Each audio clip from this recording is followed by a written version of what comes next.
So today we come to Warrington to see Pete Waterman and see his latest project, but it's not the project layout you think it might be.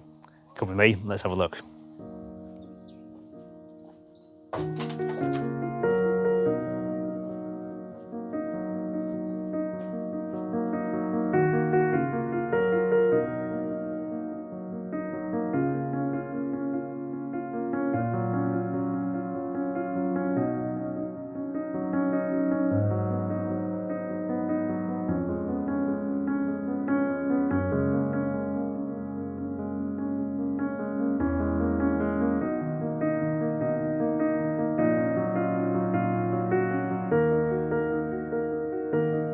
So here we are with the Chester Cathedral layout, and well, it's another huge model railway, this time in 00 gauge. The whole layout is going to be 64 feet long from one end to the other. Not all of it is set up here. We've got about sort of 40–50% of it set up here, and there's all the rest beyond the tunnels as well. So the layout, it's basically two double-track main lines. It starts here. So we've got one coming out of a tunnel, and then behind the pair of tracks here, they'll actually be hidden behind a back scene, so you won't see those as we see them here at the moment. We've got this fantastic viaduct in the foreground.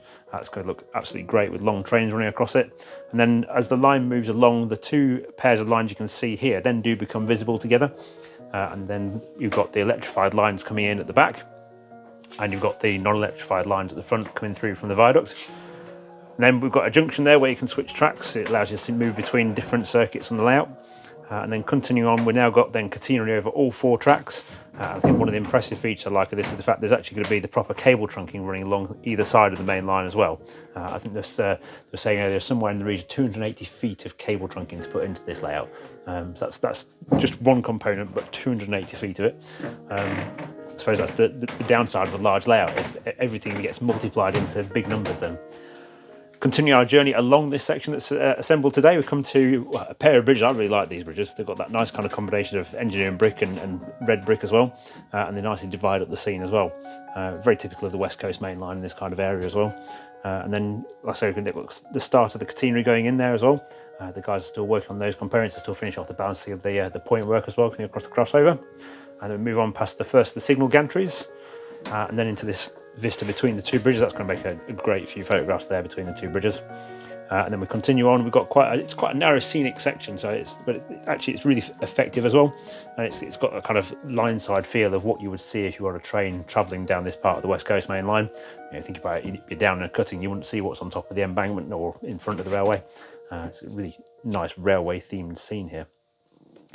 Moving on again, we come down to another pair of tunnels, and this is a short break in the scenic section of the layout, so that the railway, it darts into these two tunnels. These are actually transposed, so on the real line the single bores are on that side and the twin bore is on this side, and they then travel through this section underneath the only two buildings apparently on this section of the layout as well, which is this pair of 1930–1940 suburban houses up on top of the tunnel here.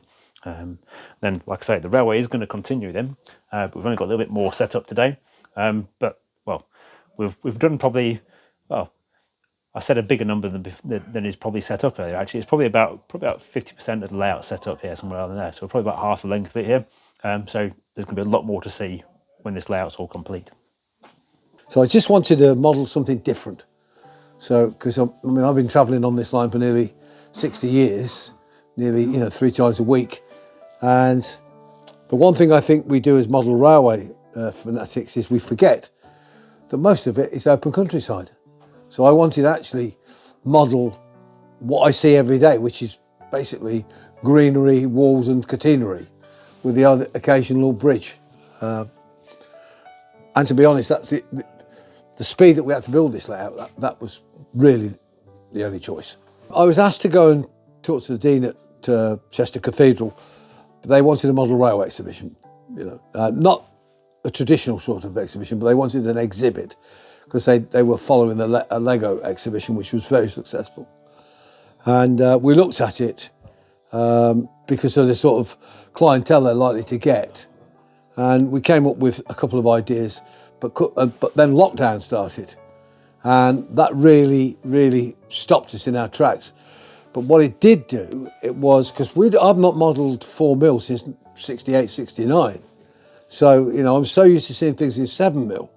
It was quite difficult looking back at 4mm. But I mean, I have followed, you know, the rolling stock side of it. So the first thing we built was Caffeine Viaduct. And it was why I was building Caffeine Viaduct, because I sort of get the feel for 4mm. And I guess then I realised really the task of 64 feet is enormous. And I said, well, what we should do is build a modern layout. You know, it's going to be a very young audience, and they're used to seeing catenary. They're used to having things in the way of their locomotives and their rolling stock. And we want plenty of movement. And so I thought, well, this to me is a perfect ideal stretch of railway to model.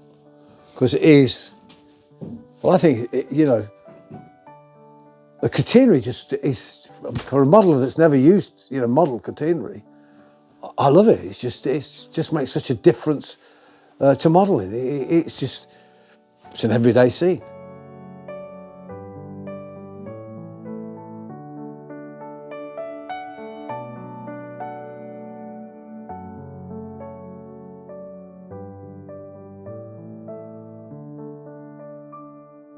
"64 feet has been the biggest challenge, because you can't do anything small.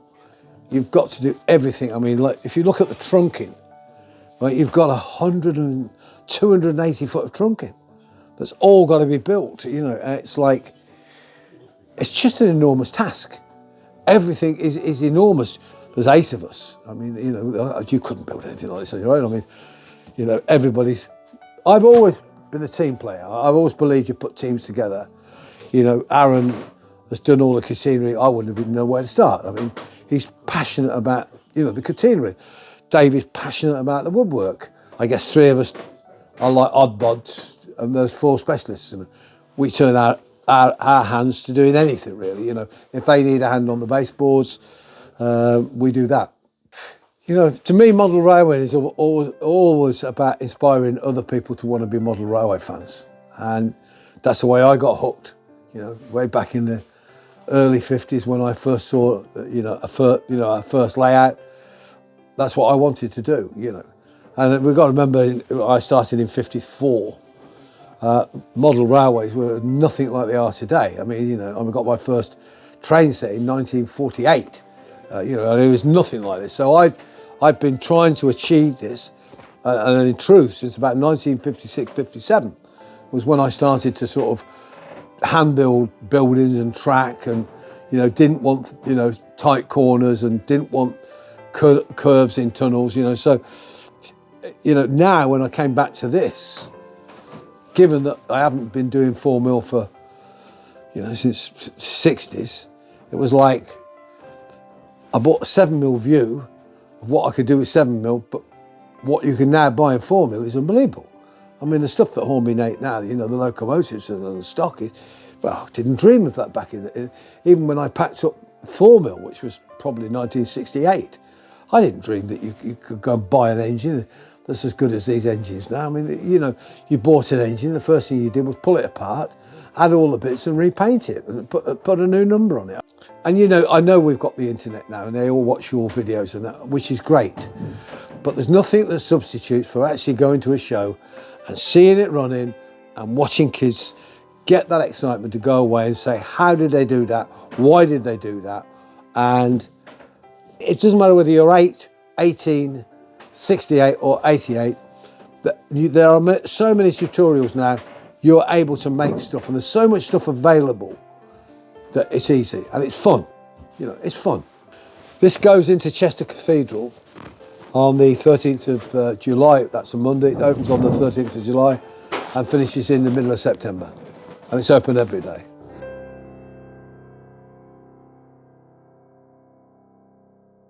I have to say, as we're doing this interview, we still have never seen this layout in its full length, because we haven't got 64 foot to put it up. So that this is the longest we've ever had. So it's going to be a task when we arrive on the 11th and put it up to see whether it actually works. I've got faith.